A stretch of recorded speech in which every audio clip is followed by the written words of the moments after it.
warahmatullahi taala wabarakatuh. Berjumpa kembali di channel Pendopo Madura. Saat ini sebenarnya kami dalam perjalanan. Saat ini saya berada di mana, Bang? Dusun Mambeng. Dusun Mambeng, Desa Benasare, Kecamatan Rubaru, Sumeneb. Ini masih di pinggir jalan di sebuah tumbarungan kalau orang sini. Iya. Kebetulan kami saat ini lagi silaturahim atau sowan ya, kalau bahasa lebih ke daerah sowan atau benyabis kalau bahasa Madura ya. Sowan kepada salah seorang, mungkin bisa dikatakan waliullah. Beliau ada di dekat sini juga, yang keberadaannya saya kurang tahu juga. 20 tahun lebih. 20 tahun ya? Lebih 20 tahun ada di sini. Tepatnya di sebelah barat daya, itu pondok pesantren di Mambeng itu. Ada dekat pondok pesantren di situ. Nurul Mulisin ya kalau nggak salah. Di situ tempatnya orang-orang memanggilnya dengan Mbah Gimbal. Karena rambutnya memang tidak pernah dicukur oleh beliau, mungkin tidak pernah dicukur atau gimana kurang tahu. Pokoknya rambutnya panjang gitu ya Bang ya. Makanya orang-orang di sekitar sini dan orang-orang yang mengenal beliau mengenalnya dengan Mbah Gimbal. Mbah Gimbal ini memang menimbulkan banyak pertanyaan dari warga masyarakat, berasal dari mana kurang tahu juga. Kebanyakan orang-orang nggak begitu mengenalnya, walaupun keberadaannya sangat mendapatkan tempat di hati sebagian besar masyarakat di sekitar sini, bahwa beliau adalah waliullah, orang yang menyebutnya begitu. Bagaimana yang banyak tahu tentang Mbah Gimbal ini adalah Bapak Agus Sugianto, yang kebetulan kali ini kami sowan ke sana. Bagaimana keberadaan Mbah Gimbal menurut sepengetahuan Bapak Agus? Baiklah, terima kasih. Ya. Atas waktunya podcast di pinggir jalan. Pinggir jalan, betul. Pinggir jalan. Ya. Jalan ya. Tepatnya di Dusun Mambeng, Desa Benasare, Kecamatan Rubaru, Kabupaten Sumeneb. Ya. Saya mengenal sosok Mbah Gimbal kurang lebih, bukan mengenal, kurang lebih sudah sekitar 5-6 tahun yang lalu. Iya. Tapi keberadaannya sudah jauh hari sebelumnya. Jauh hari sebelumnya. Jadi beliau sudah sekitar tahun 99 tahun 2000 sudah ada di sini. Oh iya. Ada di sini beliau. Beliau waktu itu masih jalan, Bang. Oh iya. Musafir gitu ya? Enggak, jalan sampai pertigaan balik lagi. Oh. Terus jalan.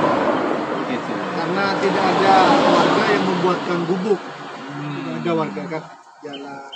Iya. Jadi dulu saya sempat juga mengira beliau kayak orang gila gitu. Iya. Betul. Karena tiap hari saya ke Sumeneb, kalau lewat di situ ya, Kepergok, teriak kenceng. Wah, kadang-kadang kaget. Kaget ya, banyak orang kaget.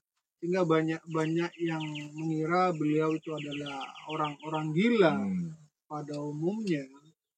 Nah, kemudian setelah ada warga sekitar yang membuatkan sebuah gubuk, kayak pos kamling.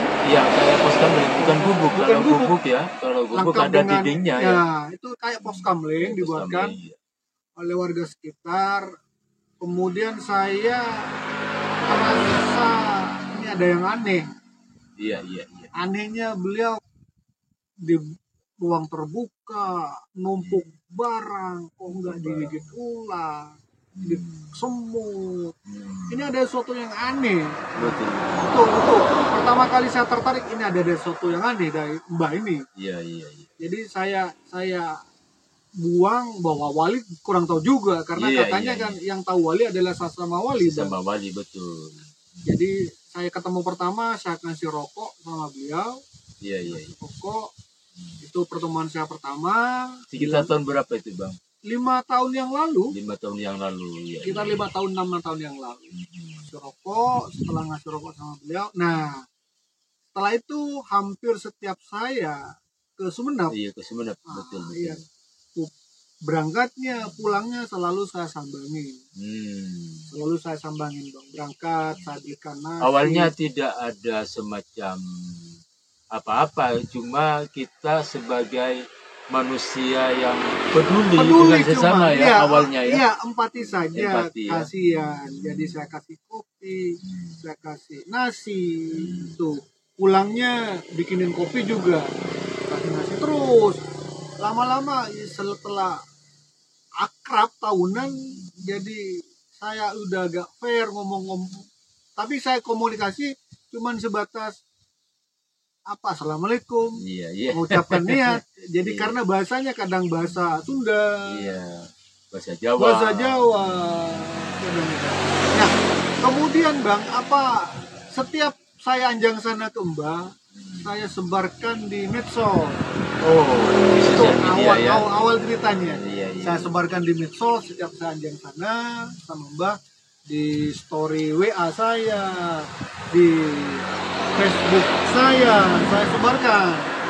Nah, ketika saya sebarkan sekitar 2 tahun yang lalu atau 3 tahun yang lalu, Sekitar tahun 1900 Iya. 2019 ya. Iya, 2019 ya. iya. 3 tahun yang lalu. 3 tahun yang lalu 2021 lah. 21 ya. 2021 itu ada murid saya.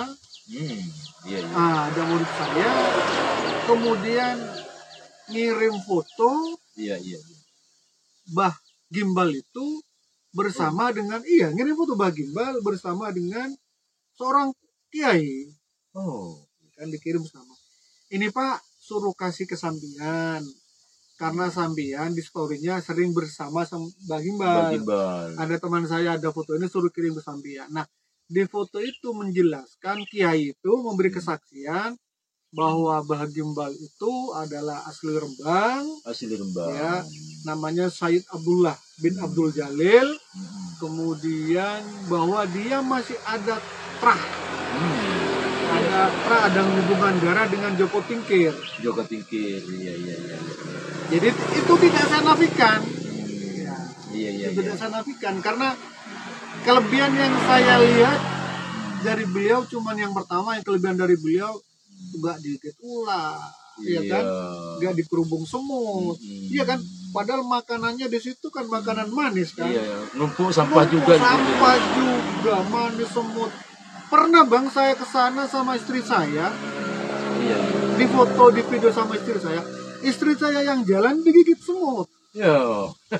Bagaimana santai aja ya. Itu kelebihan saya. Jadi yang ditemukan Pak Agus yang ditemukan saya cuman. Setelah itu kelebihan lainnya tidak bau. Iya. Jadi hampir tiap kali. Walaupun kelihatannya kan nggak ada. Dekil kan, nggak mandi kan, ya kan. Saya kan tiap hari salim langsung cium kan. Cium muka. Kami lihat tadi kan. Nanti di videonya kita akan letakkan di depan mungkin ya. Jadi begitu saya ke sana pasti saya kayak orang cipika-cipiki. Iya. Jadi saya tidak ada bau sama sekali. Bahkan 2 kali saya pernah cium beliau harum Hajar Aswad. 2 kali.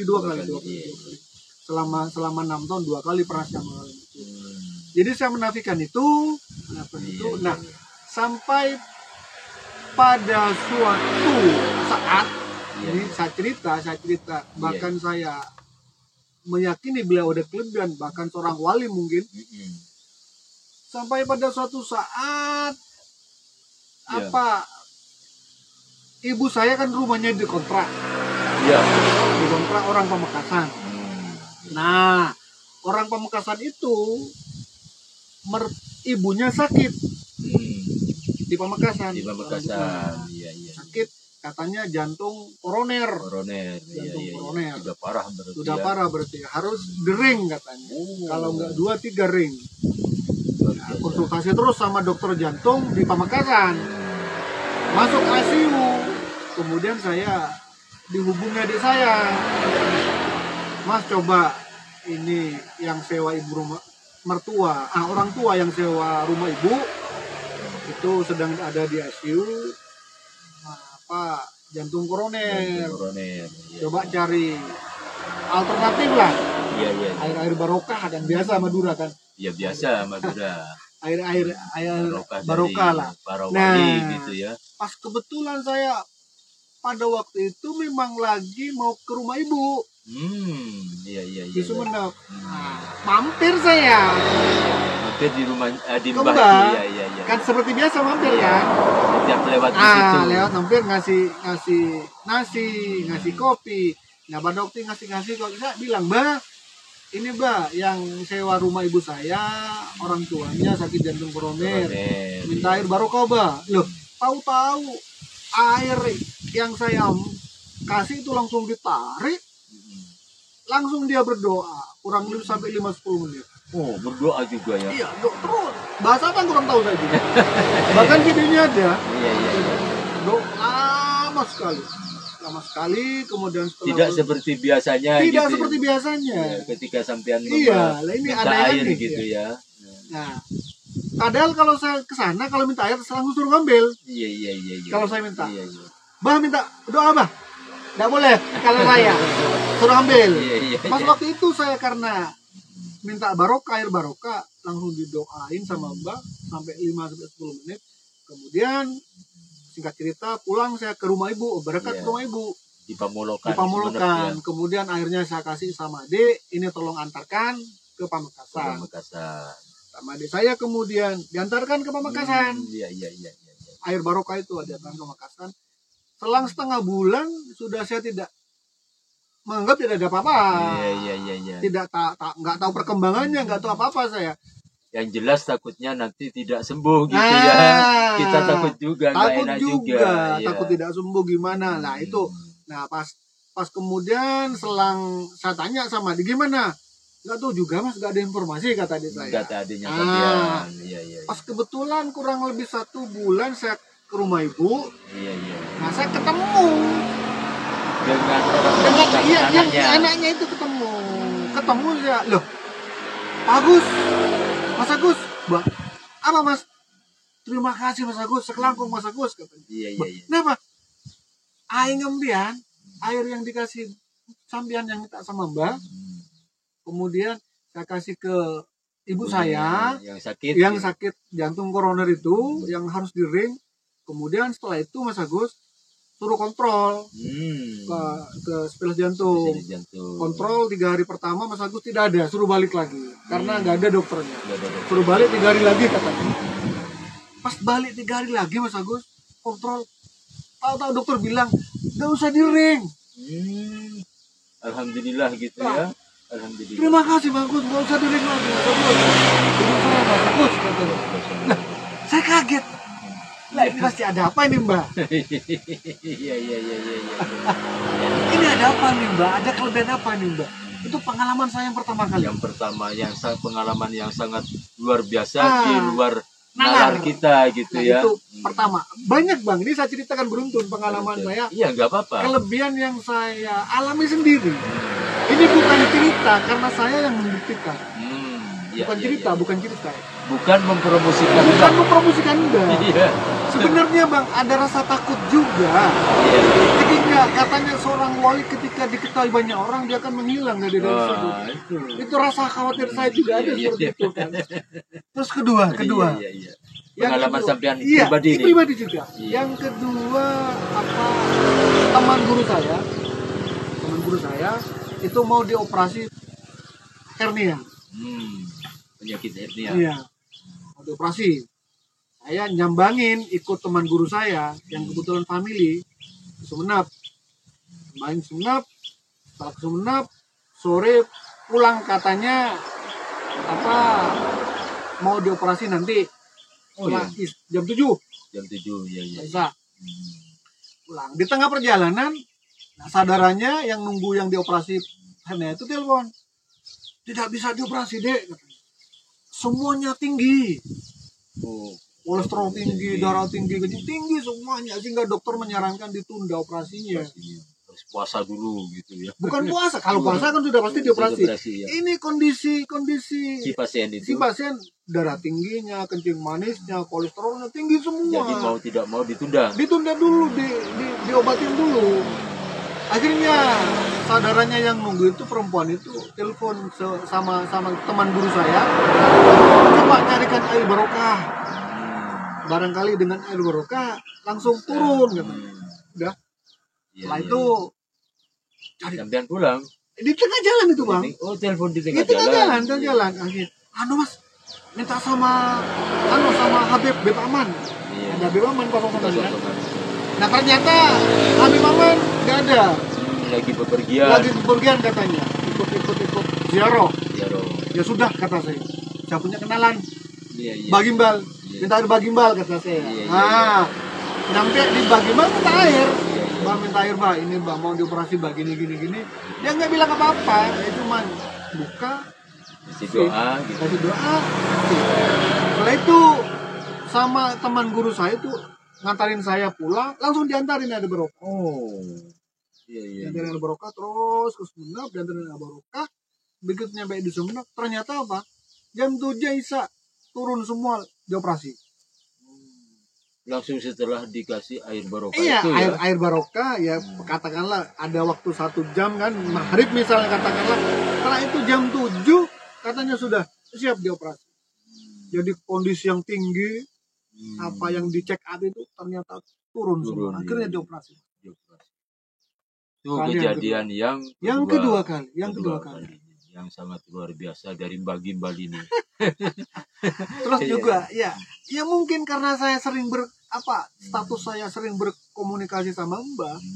Status di history WA, atau Facebook. Jadi sehingga ketika ada teman-teman yang minta bantuan selalu menghubungi saya dianggap juru kunci. Padahal kita nggak bermaksud jadi juru kuncinya enggak. Tidak ada keinginan seperti itu, karena merasa sebagai manusia itu harus empati juga terhadap teman-teman kita yang ketiga. Ada pegawai bank swasta di Pasongsongan itu sudah berkeluarga kurang lebih 3-4 tahun tidak punya keturunan. Hanya kandungannya lemah.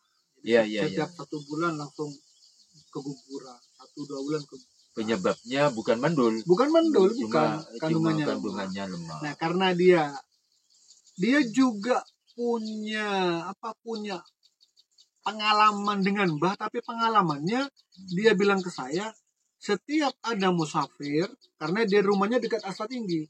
Setiap ada musafir, Pak, selalu mau ke Mbah Gimbal. Musafir, dia kan dekat Asta Tinggi, Bang. Iya. Pegawai bank itu. Saya sering ngantarin, Pak, memberikan arah. Ada musafir dari Jawa mana itu nanya bagi Mbak. Iya. Jadi kemudian dia minta bantuan saya.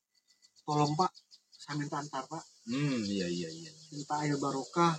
Barangkali dengan perantara air barokah, jadi istri saya bisa punya keturunan, Pak, karena saya sudah 4 tahun keguguran terus, Pak. 4 tahun keguguran. Nah, iya. Akhirnya janjian, Bang. Pas itu dengan sampean, Bang. Iya, hujan waktu itu. Saya minta diantar anak saya. Dia pulang dari kerja jam 4. Mampir ke Mbah. Iya. Saya utarakan. Iya. Ke Mbah diutarakan. Setelah diutarakan ke Mbah, dikasih air. Dikasih air. Bawa pulang. Kebetulan di situ saya melihat Mbah lagi makan buah rambutan. Oh, buah rambutan. Ya, ada yang ngasih kan? Iya. Ini kode alam katanya. Suruh makan rambutan istri kamu. Akhirnya kasih katanya. Iya. Kode alam. Iya. Tapi Mbah nggak ngomong-ngomong harus dikasih itu. Karena saya melihat ada itu kan. Nah, ini kode alam. Iya, buah rambutan. Iya. Nah, setelah itu lucu juga. Jadi menghadapi orang seperti itu kita harus peka atas Peka. kode-kode yang disampaikan. Iya. Jadi nggak pakai bahasa lisan, bahasa isyarat. Makan rambutan ini berarti suruh makan rambutan. Bilang, Dek, kamu nanti istrimu kasih makan rambutan dengan minum air barokah ini gitu ya. Nah, alhamdulillah Bang, selang beberapa bulan ternyata hamil. Keguguran lah sampai sekarang, sampai dia punya putra udah umur sekitar 2 tahunan. 2 tahun ya, luar biasa ya. Pengalaman? Iya, yang ketiga. Ya, pengalaman yang ketiga ini. Ini yang ketiga nih ya. Iya. Nih, terus temannya pegawai bank itu kan, di tellernya itu ada juga punya teman, tellernya. Iya. Nah, ternyata melihat dia sukses, ini saya tidak langsung pergi sendiri Bang. Jadi karena sukses dia mampir katanya dari Sumeneb. Saya pada waktu ke bank itu dia cerita sama saya, Pak, saya juga kemarin Pak ada cerita tentang Bapak. Loh, gimana Dek? Kan saya punya paman Pak, punya paman. Paman saya tuh mau jual tanah Pak. Tanahnya nggak laku-laku. Iya. Lokasinya di Sumeneb ya. Di Sumeneb. Terus ditawar nggak sesuai ekspektasi Pak. Iya. Nah, murah katakan. Jadi saya coba ke Mbak Pak. Iya. Berangkat sendiri gitu. Berangkat sendiri katanya setelah pulang dari kantor. Ke Mbak minta air barokah. Gas air saya bingung Pak. Ini mau diapakan airnya gitu ya, mau diminum tapi mau dijual tanah. Mau diminum apa? Ya pas pada waktu itu katanya kalau tidak salah saya, Mbak buang air. Ada juga tangkap isyarat itu. Berarti airnya itu harus suruh buang di tanah yang mau dijual. Akhirnya apa? Dibuang. Diketes sama turunnya. Ya. Dipercikan. Iya. Dipercikan Pak, air sawah. Alhamdulillah Pak, selang 1,5 bulan, 1 bulan, tanahnya ada yang beli Pak, dan harganya tinggi Pak, mahal, gitu. Di luar ekspektasi Pak. Tinggi. Iya. Itu pengalaman ketiga. Keempat sudah Bang. Keempat sudah. Pengalaman keempat. Nah, ini kan sehingga saya kemudian ini ada kelebihannya Pak. Iya. Karena yang jelas Bang, orang-orang semacam Mbah Gimbal ini terlepas dari kebutuhan atau kepentingan dunia, melepaskan diri dari hubud dunia, sehingga mungkin ada doa-doa ya manunggaling Gusti, mungkin menyepi di situ atau menyendiri di situ dengan menyatukan jiwanya kepada Sang Maha Suci gitu ya. Terus Bang, yang berikutnya yang kelima ini. Saya Pak Ainur, kepala sekolah saya. Iya, kepala SDN 001. Itu mau berangkat umroh. Tapi nggak cerita-cerita. Nggak cerita sama siapa-siapa. Oh, beliau mau berangkat umroh. Termasuk sama saya juga nggak cerita. Iya. Kebetulan ke Sumeneb sama saya mau ngurus permohonan pensiunannya. Ngurus. Nah, saya mampir seperti biasa. Iya. Mampir ke Mbah ya. Pulangnya gitu ya. Berangkatnya Bang. Iya. Berangkatnya mampir ke Mbah. Lah, ketika mampir ke Mbah, lah di situ saya melihat botol kecil air Zam-Zam. Botol kecil air Iya kan, kalau ketahuan Pak, ada bacaan air Zam-Zam. Biasanya orang umroh kan ada botol bawa bingkisan itu kan dari Mekah kan. Dikasihkan itu. Botol kecilnya itu. Iya. Terus dikasihkan, bukan dikasihkan. Saya ke sana, setelah saya ke sana, saya minta. Mbak, saya minta Zam-Zamnya Mbak. Dikasihkan sama Mbak. Iya. Dikasihkan sama Mbak. Masuk saya ke mobil. Ini ada apa ini kok? Baru sekarang saya dapat air Zam-Zam. Iya. Kode apa ini? Lah, tahu kemudian di tengah perjalanan Pak Ainur Ridwan cerita bahwa saya ntar lagi mau ke umroh. Klop. Kelop dengan air zam-zam yang dikasihkan saya. Iya. Caranya Memang Pak Inul memang nggak kasih tahu sama nggak kasih tahu siapa. siapa. Termasuk kepada saya. Iya, nggak kasih tahu. Iya. Ini saya mau berangkat ya, titip sekolah gini. Ini kelop dengan air zam-zam. Iya. Kok dapat air zam-zam, mungkin ada yang ngasih juga. Iya, gitu ya. ada yang ngasih mungkin. Kok betulan persis gitu. Iya. Kejadian yang kelima. Terus kejadian sebenarnya banyak, tapi saya ambil yang poin-poin penting. Iya. Ini yang paling saya meyakini bahwa beliau itu ada terah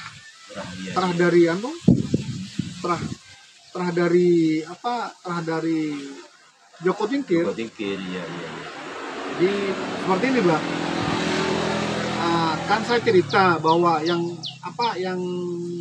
jantung koroner saya cerita, iya. termasuk ada kepala sekolah juga tahu cerita saya. Kemudian kepala sekolah itu punya teman. Iya. Punya teman di Banyuwangi. Teman itu sakit kanker rahim. Wah, penyakit kelas berat ya. Iya. Sakit kanker mulut rahim. Kemudian teman kepala sekolah saya yang di Pasokongan itu cerita. Gimana Mbak? Saya mintakan air barokah sampean. Iya. Siapa tahu ini ya seorang wali, siapa tahu. Iya. Begitu beliau cerita air barokah, langsung nyambung. Oh iya. Loh, saya mimpi Mbak. Orang Banyuwangi itu ya? Orang Banyuwangi, nggak kenal. Saya mimpi Mbak. Saya mau diterkam harimau. Iya. Mau diterkam harimau.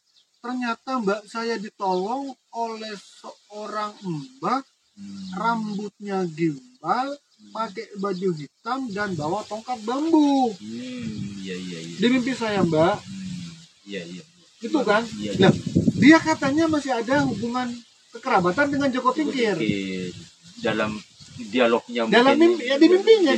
Iya. Padahal si di Banyuwangi itu masih belum tahu ya, betul. Belum tahu kan, cuma diceritakan mau minta air barokah sama seorang wali. Dia tidak menceritakan, tahu udah nyambung mimpi katanya. Loh, dek, biar besok saya kesana minta antar sama Pak Agus, biar jelas. Ya sudah, besokan harinya Jumat. Hari Jumat setelah sholat di masjid, berangkat saya Bang. Begitu berangkat nyampe ke Mbah, diutarakan ke Mbah, langsung video call. Oh, sampai langsung video call. Itu kepala sekolah ya. Video call sama yang Banyuwangi. Ini Dek, Mbah yang dimintakan air sama saya, air barokah. Ya coba video call Mbak, coba Mbak. Diperlihatkan lah ketika diperlihatkan sama benar Mbak. Mbak itu yang bantu saya ketika saya mau diterkam harimau. Di situ ada tongkat Mbak. Dari bambu kata saya. Kata dia. Dicari tongkatnya. Saya bilang, ini tongkatnya. Betul itu tongkatnya. Pakai baju itu Mbak. Yang datang lewat mimpi saya. Luar biasa ya. Itu semakin meyakinkan saya bahwa Mbak itu memang ada terah jadi Joko Tingkir. Iya. Karena sebelumnya dia nggak tahu ceritanya. Iya. Nggak pernah ketemu lagi. Jaraknya jauh dari Madura ke Banyuwangi. Ya. Hanya kepala sekolah yang Pasokan menceritakan mau disowankan ke Bagi. Nggak cerita. Seorang wali bukan Bagimbal. Mau disowankan sama seorang wali, tahu-tahu sudah nyambung. Bawa mimpi. Iya. Apa enggak luar biasa? Apa enggak luar biasa? Ini di luar cerita-cerita yang pernah saya dapat dari orang yang ketemu ketika saya kesana. Ini pengalaman pribadi saya. Iya. Pengalaman pribadi saya. Terus saya juga pernah kesana Bang, ketemu sama orang Padangjangan. Iya, Padangjangan. Pasokongan. Kecamatan Pasokongan. Iya, sama anaknya. Dari pagi sampai sore mau pulang nggak dikasih pulang sama Mbak. Oh, Kamu sama cerita. sampean dari mana? Iya, Dengar. ternyata dia lebih lama dari saya kenal sama Mbak. Saya Lebih awal. Lebih awal. Saya Pak kenal Mbak pada waktu Mbak masih jalan. Dia Bang, pencari rumput. Saya sering nyari rumput di sini Pak untuk ternak saya. Jadi kalau saya nyari rumput ke sini, saya ngasih nasi rokok sama Mbak. Jadi komunikasi intens juga. Intens ya. Intens juga sama Iya. itu. Kemudian anak dia yang mondok di Dempo. Ya, Dempo, ya. Dempo dekatnya Kecamatan Pasian ya. dekatnya ke Komar. Komar. Ada pondok di situ kan? Iya. Mondok di sana. Anaknya kencing darah. Kencing darah. Kencing darah, diperiksa tidak ada masalah, ternyata cuma infeksi ginjal katanya. Nah, yang membuat ibu itu ingat sama Mbak ketika ibu itu mimpi. Saya mimpi Pak. Mimpi apa Bu? Jadi saya mimpi ada orang berjubah itu nyuruh saya untuk pergi ke dari Pademangan ke barat laut ya, Tenggara ya. Tenggara ya. Dari rumah saya. Nah, setelah itu hilang, tahu-tahu Mbah nunggu. Bagimbal. Ya. Akhirnya saya kesini. Saya kesini. Nggak dikasih pulang. Nggak dikasih pulang. Dari pagi sampai sore. Nggak diizinkan pulang. Nggak diizinkan pulang. Beban, mari saya pamitkan. Sudah Pak, saya nggak dikasih pulang, nggak diizinkan pulang katanya. Terus nunggu. Sampai saya datang, kemudian setelah saya datang, ternyata minta air barokah nggak dikasih. Nggak dikasih. Padahal yang diharapkan gitu ya. Kok nggak dikasih gitu. Tapi setelah itu kemudian saya pamitkan berdua, berempat sama anaknya, ternyata diizinkan pulang gitu. Dan alhamdulillah. Padahal nggak dikasih apa-apa. Nggak dikasih apa-apa. Alhamdulillah. Iya. Itu saya ketemu bicara langsung. Iya. Ini yang orang Dempo. Padangdangan. Tapi anaknya mondok di Dempo Barat gitu ya, Dempo Barat. Kayak yang itu nih yang ke-6. Sekarang yang ke-7. Yang ke-7. Nah, kalau yang ke-7 ini apa Bang? Kalau yang ke-7 ini cerita dari teman guru sudah. Bukan pengalaman asli saya, tapi cerita dari teman guru saya satu sekolah. Itu sekolah, iya. Rumahnya dekat sini. Dia kan berkeluarga di Banasari. Oh iya. Benny. Cerita sama saya bahwa dia pada waktu Pak Benny itu setiap lewat depan ngasih rokok. Ngasih rokok. Iya. Ketika ngasih rokok, ternyata ada orang pakai sepeda motor, turun dari sepeda motornya, nanya ke Pak Benny, punya apa katanya. Kok Anda, saya biasa ngasih rokok. Kemudian itu cerita yang pakai sepeda motor.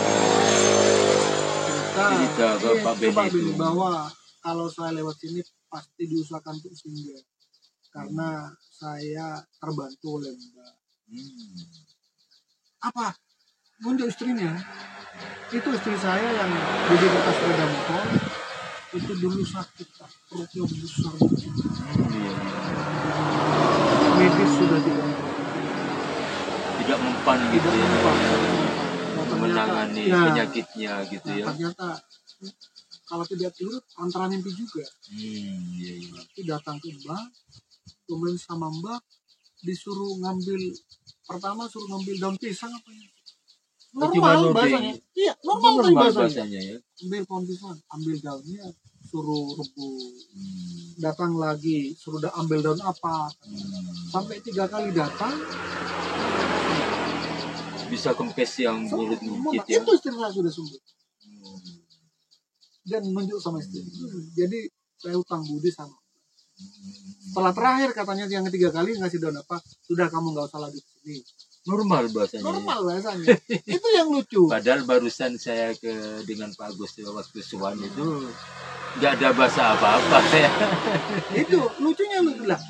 Bahkan saya kan banyak ternyata teman-teman saya yang juga mampir ke Mbak. Ada yang bilang itu kalau tengah malam Pak bahasanya normal, komunikasi normal. Iya. Adik saya yang di Bondowoso yang di PRD itu Iya. normal pakai bahasa Jawa. Bisa juga komunikasi ya.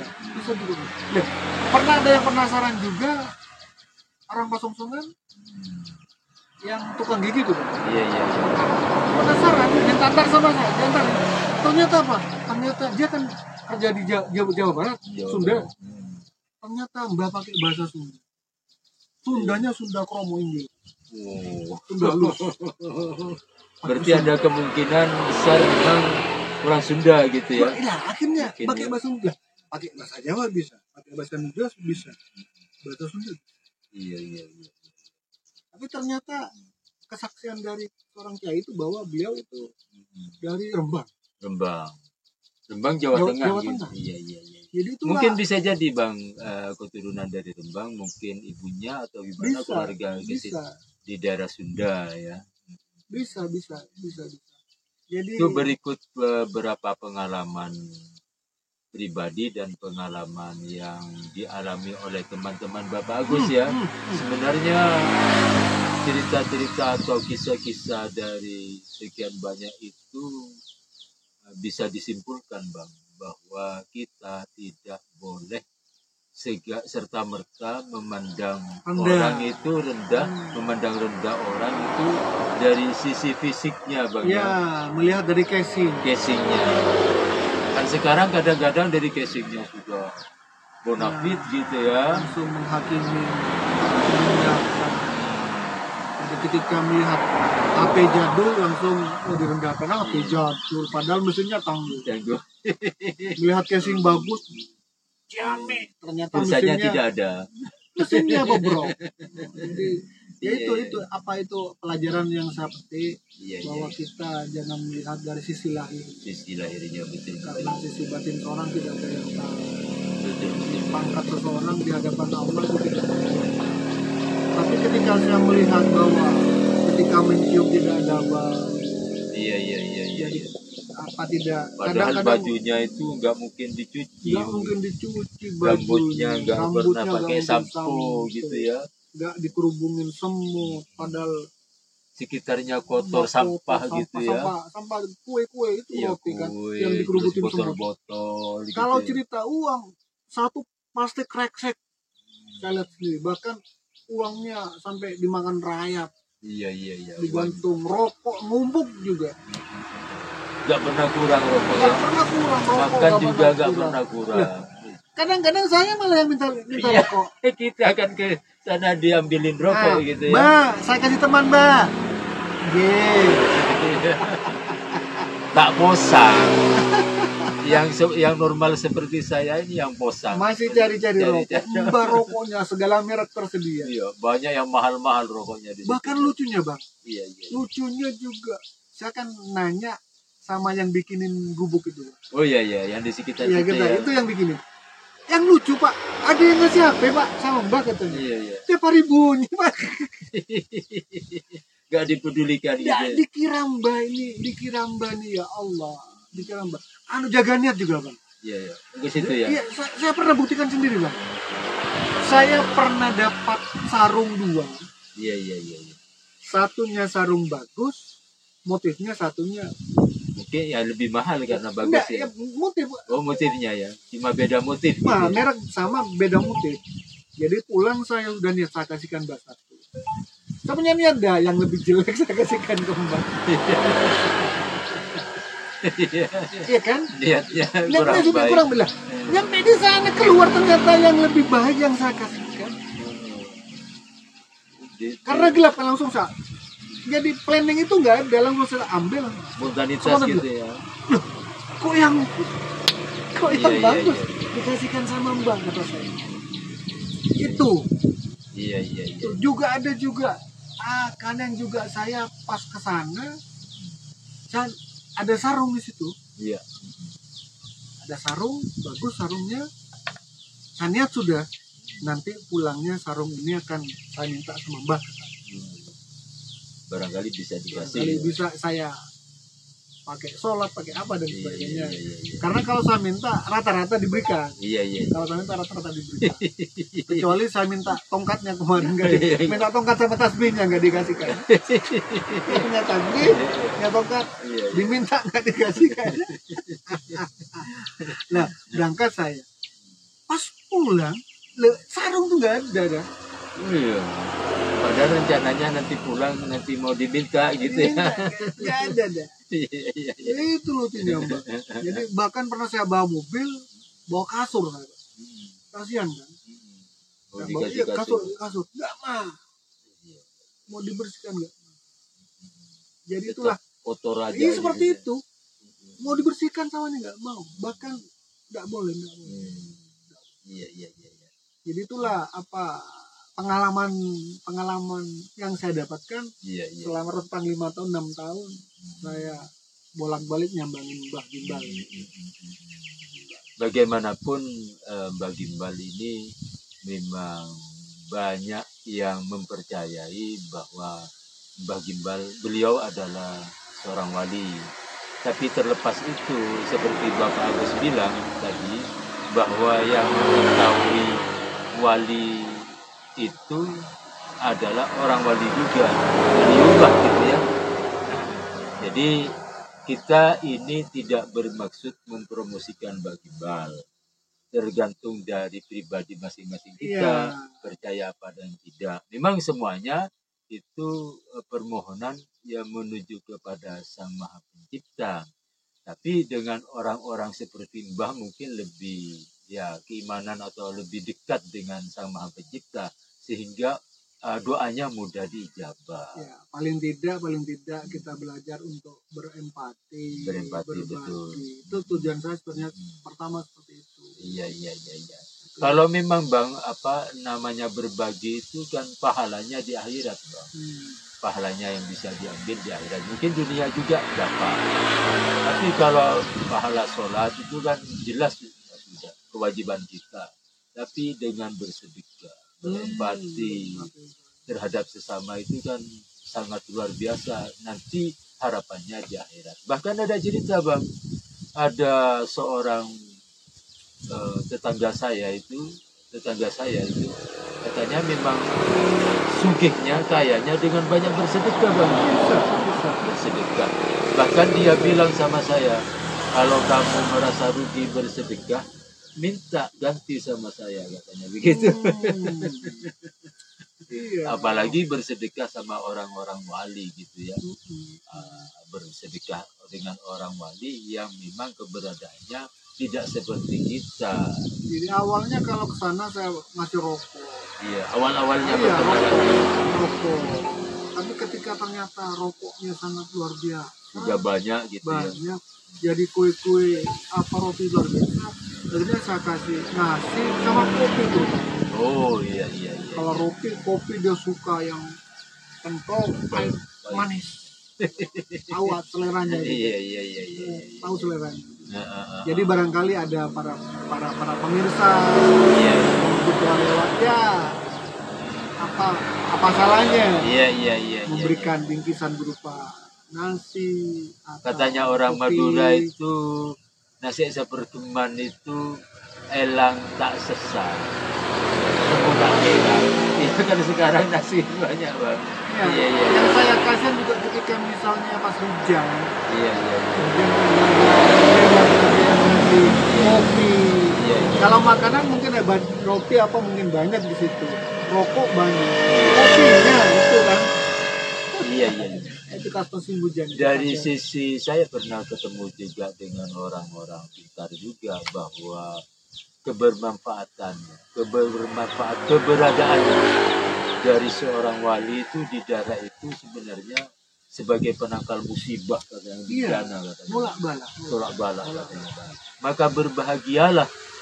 Kan jarang-jarang wali itu tinggal di daerah kita. Kadang-kadang kalau nggak disukai dia menghilang.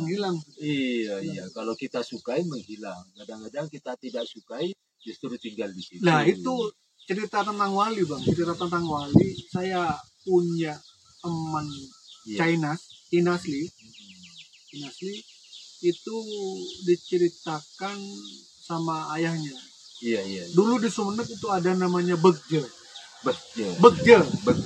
Begje ini bang orangnya gundul, jadi pokoknya kayak orang gila lah. Gundul orangnya Gus. Apa tengah ada katanya. Dia Gus kalau ngomong sama orang sembarangan Gus. Jadi misalnya ada perempuan basah, aduh sudah tidur sama suaminya, gini pokoknya porno. Itulah pokoknya itu, sehingga animo masyarakat itu Begje itu orang nggak normal. Itu ya, ada gitu ya, ada di kota. Dia tidur di emperan toko. Nah yang membuat aneh Gus, itu orang tuanya Kiai Asmuni, Kiai Samsul Arifin. Nah, Kiai Samsul Arifin itu kemudian Ditarate itu kemudian menyuruh santrinya suruh bersihkan pondok karena sebentar lagi saya akan kedatangan tamu agung istilahnya. Ada tamu kehormatan. Saya akan kedatangan tamu, bersihkan rumah pondok, saya akan kedatangan Samsul Arifin. Jamnya ditentukan, pas jamnya datang, ditunggu tamu kehormatan siapa yang datang, nggak ada. Ternyata yang datang Begje itu yang sowan ke Samsul Arifin. Setelah sowan diketahui sama santri derajatnya Begje, setelah itu Begje tidak ada di kepala, hilang gitu. Karena derajat kewalinya sudah ketahuan. Dan dia sudah setelah itu menghilang tuh. Iya. Entah nggak ada, pokoknya di kota menghilang, pindah ke daerah lain. Karena selama ini kan dia dianggap orang gila, orang apa kan. Nah setelah ketahuan derajatnya dibuka hijabnya sama Kiai Samsul Arifin, Kiai Zainal Arifin di Parate, orang tuanya Kiai Usmuni, dibuka sama Kiai Zainal Arifin. Ternyata tamu kehormatannya adalah Begje. Santri tahu, masyarakat Sumeneb tahu, setelah itu hilang. Ya mungkin takut dikultuskan sama masyarakat. Betul. Karena dikultuskan itu beban. Ya bagi orang wali-wali itu ya. Saya itu. Jadi ingat cerita itu saya, sehingga saya tidak menghakimi, tidak menuduh, tidak sembarangan sama Bagimbal ini. Takut seperti kasus Begje itu. Ternyata dia orang pilihan memang. Itu yang saya takutkan. Iya. Makanya sekali lagi saya harapan kita bang, bahwa kita tidak boleh memandang casing ya, memandang fisik saja gitu. Tapi dengan keberadaan Bagimbal kita juga banyak sisi manfaatnya bang, banyak dimintai air barokahnya terutama. Demikian pemirsa channel Pendopo, saat ini perbincangan kita akhiri dulu karena mau pulang, akan pulang. Ini barusan dari Bagimbal minta air barokah. Jadi ini masih tetap dalam perjalanan kita. Minta izin Munten. Gambarnya nanti tentang Bagimbal saya sisiki di depan atau di tengah nanti. Demikian pemirsa channel Pendopo. Terima kasih atas segala perhatian. Mohon maaf atas segala kekurangan. Wallahul muwaffiq ila aqwamit thoriq. Assalamualaikum warahmatullahi taala wabarakatuh.